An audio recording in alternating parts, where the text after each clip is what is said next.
spacious and comfortable with its large, convenient table by the window.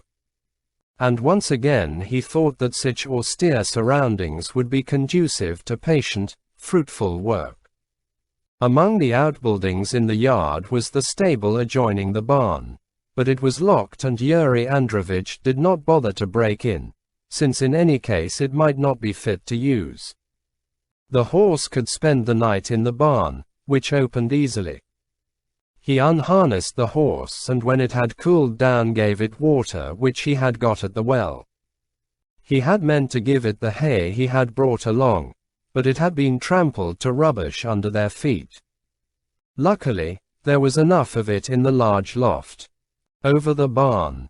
They lay down without undressing, using their fur coats for blankets, and fell into a deep, sound, blissful sleep, like children after running about and playing all day. 6. From the moment they got up, Yuri Androvich kept glancing at the table standing so temptingly by the window. His fingers itched for paper and pen. But he put off writing until the evening, until after Lara and Katya would have gone to bed. Until then he would have his hands full, even if no more than 2 of the rooms were to be made habitable. In looking forward to the evening he had no important work in mind. It was merely that the passion to write possessed him. He had to scribble something. For a beginning, he would put down old unwritten thoughts, just to get him into trim.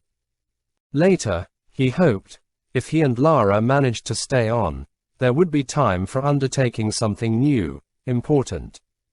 Are you busy? What are you doing? Stoking and stoking. What is it? I want a tub to wash the linen in. We'll run out of logs in 3 days if we go on using 'em at this rate. I must have a look in our old woodshed. There might be some left, who knows? If there are, I'll bring him over. I'll do that tomorrow. A tub, you said? I'm sure I've seen one somewhere. I can't think where. So have I, and I can't think where either. It must have been somewhere it had no business to be, that's why I forgot. Well, never mind. Remember, I'm heating a lot of water for cleaning up. What's left I'll use for laundering some of Katya's and my things. You might as well give me your laundry too. We'll have baths in the evening, when we've settled in, before we go to bed. Thank you. I'll get my things now. I've moved all the heavy furniture away from the walls, as you wanted it. Good. I'll use the dishwashing basin for the laundry, since we can't find the tub. But it's greasy, I'll have to scrub it. As soon as the stove is properly stoked, I'll go through the rest of the drawers. I keep finding more things in the desk and the chest: soap, matches, paper, pencils, pens, ink. And the lamp on the table is full of kerosene. I am sure the Mikolitsins didn't have any. It must come from somewhere else. What luck! It's our mysterious lodger. Just like something out of Jules Verne. But here we are gossiping again, and my water's boiling.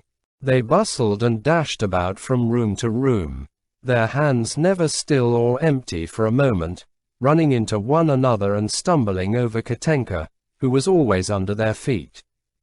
She drifted about, getting in the way of their work and sulking when they scolded her. She shivered and complained of the cold. These poor modern children, thought the doctor, victims of our gypsy life, wretched little fellow wanderers. Aloud he said, "Cheer up, girl. You can't be cold. That's nonsense. The stove is red hot."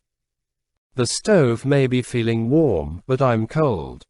"Well then, you'll have to be patient till this evening. I'll get a huge blaze going, and you heard Mama say she'll give you a hot bath.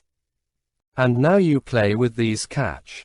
He got all Liberius's old toys out of the chilly storeroom and dumped them on the floor. Some whole, some broken, blocks, trains, and locomotives, boards with squares and pictures or numbers on them for games with dice and counters. What can you be thinking of, Yuri Androvich? Katya protested like a grown-up. They aren't mine. And they're for a baby. I'm too big. But the next moment she had made herself comfortable in the middle of the rug, and all the toys had turned into bricks for a house for Ninka, the doll she had brought from town. It was a much more sensible and settled home than any of the temporary lodgings in other people's houses where she had spent most of her life. Lara watched her from the kitchen. Look at that instinct for domesticity. It just shows, nothing can destroy the longing for home and for order. Children are more honest. They aren't frightened of the truth. But we are so afraid of seeming to be behind the times that we are ready to betray what is most dear to us, and praise what repels us, and say yes to what we don't understand. Here's the tub, said Yuri Androvich, coming in out of the dark hallway. It certainly wasn't in its place. It was standing under the leak in the ceiling. I suppose it's been there since last autumn. 7. For dinner, Lara, who had started on the provisions they had brought and had cooked enough for 3 days, served an unprecedented feast of potato soup and roast mutton and potatoes.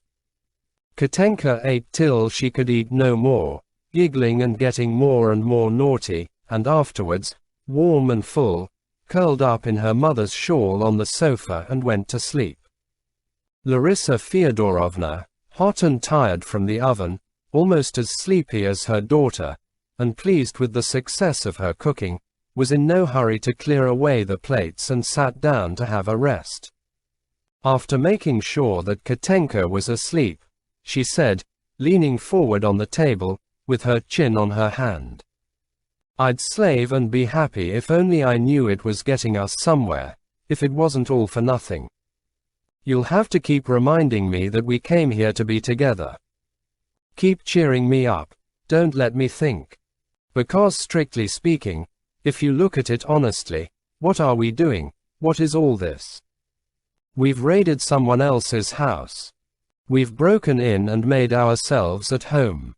And now we bustle around like mad so as not to see that this isn't life, that it's a stage set, that it isn't real, that it's I'll pretend, as children say, a child's game, just ridiculous. But, darling, isn't it you who insisted on our coming? Don't you remember how long I held out against it? Certainly I did. I don't deny it. So now I am at fault. It's all right for you to think twice and hesitate, but I have to be logical and consistent all the time. You come in, you see your son's crib, and you nearly faint. That's your right, but I'm not allowed to be worried, to be afraid for Katenka, to think about the future. Everything has to give way before my love for you. Larusha, pull yourself together. Think. It's not too late to go back on your decision. I was the first to tell you to take Komarovsky's plan more seriously. We've got a horse. If you like, we'll go straight back to Uriatin tomorrow. Komarovsky is still there. We saw him, and incidentally I don't think he saw us. I'm sure we'll still find him. I've hardly said a word, and you sound annoyed. But tell me, am I so wrong? We might just as well have stayed in Uriatin if we weren't going to hide better than this. If we really meant to save ourselves, we should have had a sensible plan, properly thought out, and that after all is what Komarovsky offered us. Disgusting as he is a well-informed and practical man. We are in greater danger here than anywhere else. Just think. Alone on a boundless, wind-swept plain. If we were snowed under in the night, we couldn't dig ourselves out in the morning. Or suppose our mysterious benefactor, who visited this house, turns out to be a bandit and comes and slits our throats. Have you at least got a gun? I thought not. You see, what terrifies me is your thoughtlessness, and you've infected me with it as well. I simply can't think straight. But what do you want? What do you want me to do now? I don't know myself what to say. Keep me under your thumb all the time. Keep reminding me that I'm your loving slave and that it's not my business to think or argue. Oh, I'll tell you what. Your Tonya and my Pasha are 1,000 times better than we are, but that isn't the point. The point is that the gift of love is like any other gift. However great it is, it won't thrive without a blessing. You and I, it's as though we have been taught to kiss in heaven and sent down to earth together, to see if we know what we were taught. It's a sort of crowning harmony, no limits, no degrees, everything is of equal value, everything is a joy, everything has become spirit. But in this wild tenderness that lies in wait for us at every moment there is something childish, unrestrained, irresponsible. It's a willful, destructive element, hostile to domestic happiness, such a love. It's my duty to be afraid of it and to distrust it. She threw her arms around his neck, struggling with tears. Don't you see, we are not in the same position. You were given wings to fly above the clouds, but I'm a woman, mine are given me to stay close to the ground and to shelter my young.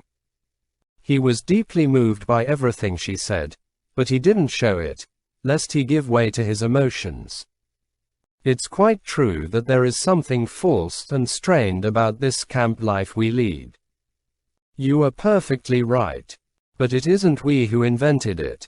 This frantic dashing about from pillar to post is what is happening to everyone. It's in the spirit of the times.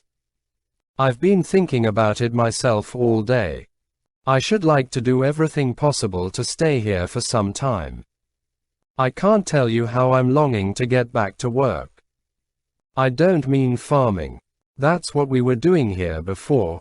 We took it on as a family and we succeeded. But I wouldn't have the strength to do it again. I've got something else in mind. Things are gradually settling down. Perhaps one day they'll start publishing books again. This is what I was thinking. Couldn't we come to an agreement with Sam Deviatoff? We'd have to give him profitable terms. Of course, so that he should keep us here for 6 months at his expense. On condition that I spend this time writing a book, say a textbook on medicine, or something literary, perhaps a collection of poems. Or I might translate some famous classic. I'm good at languages. I saw an advertisement the other day. There's a big publisher in Petersburg who is doing nothing but translations. I'm pretty sure this sort of work will have a value in terms of money. I'd be very happy doing something of that kind. I am glad you reminded me. I was also thinking of something like that today. But I have no faith in our future here. On the contrary, I have a foreboding that we'll soon be swept away, somewhere even more distant. But so long as we still have this breathing space, I want to ask you a favor. Will you give up a few hours in the next few evenings and put down all the poems I have heard from you at different times? Half of them you've lost and the rest you've never written down, and I'm afraid you'll forget them and they'll be lost altogether, as you say has often happened before. 8. At the end of the day they washed in plenty of hot water, and Lara bathed Katenka. Feeling blissfully clean, Yuri Androvich sat down at the table before the window. His back to the room where Lara, wrapped in a bath towel and fragrant with soap, her hair twisted in a turban with another towel, was putting Katenka to bed and tucking her up. Enjoying the foretaste of concentrated work, he took in what was going on around him with a happy, diffuse attentiveness. It was 1 in the morning when Lara, who had been pretending, finally went to sleep. Her nightdress and Katenka's, like the freshly laundered linen on the beds, shone clean and lacy. Even in those days, Lara managed somehow to get starch. The stillness that surrounded Yuri Androvich breathed with happiness and life. The lamplight fell softly yellow on the white sheets of paper and gilded the surface of the ink inside the inkwell. Outside, the frosty winter night was pale blue. To see it better, Yuri Androvich stepped into the next room, cold and dark, and looked out of the window. The light of the full moon on the snow-covered clearing was as viscid as white of egg or thick white paint. The splendor of the frosty night was inexpressible. His heart was at peace. He went back into the warm, well-lit room and began to write, careful to convey the living movement of his hand in his flowing writing, so that even outwardly it should not lose individuality and grow numb and soulless. He sat down, gradually improving them and moving further and further away from the original as he made copy after copy, the poems that he remembered best and that had taken the most definite shape in his mind. Christmas Star, Winter Night, and a number of others of the same kind, which later were forgotten, mislaid, and never found again. From these old, completed poems, he went on to others that he had begun and left unfinished, getting into their spirit and sketching the sequels, though without the slightest hope of finishing him now.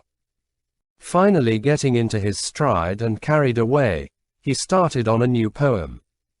After 2 or 3 stanzas and several images by which he himself was struck, his work took possession of him and he felt the approach of what is called inspiration. At such moments the relation of the forces that determine artistic creation is, as it were, reversed. The dominant thing is no longer the state of mind the artist seeks.